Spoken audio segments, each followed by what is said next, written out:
wewe Rigathi Gachagua unasema ati unataka mawakili wakuwe mbungeni, unataka professional wakuwe mbungeni. Nataka nikuelezee tukiwa hapa mlima hapa Mbeere North. Sisi tumesoma sawa sawa. Tumekuwa katika shule miaka mingi jameni. Sio kama wewe na sio kama wewe na wale ambao mnaambatana na wao, akina Koimbori, akina Mejandong, akina yule mwingine wa hapa anaitwa Mbanzu pale Nairobi, watu ambao hawana makaratasi, hawajaenda shule yoyote. Wambunge wale wa Mount Kenya wamesimama na Mheshimiwa Rais wa Jamhuri ya Kenya ni wambunge ambao wamesoma vizuri, wameenda shule vizuri, na ni wambunge ambao wanajua mahali Kenya inapaswa kuwa.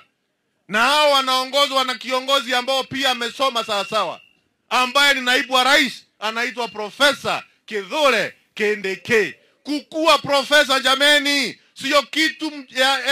sio kitu chache.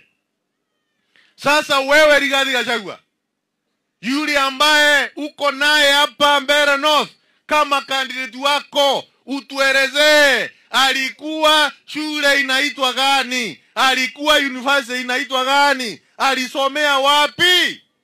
Yule ambaye una support hapa Mbeere North hapa mlima, unaita wale wengine Kagege, unaita wale wengine majina, lakini yule uko naye hapa mlima Kenya hapa Mbeere North ni Kagege mara 20 mara 100.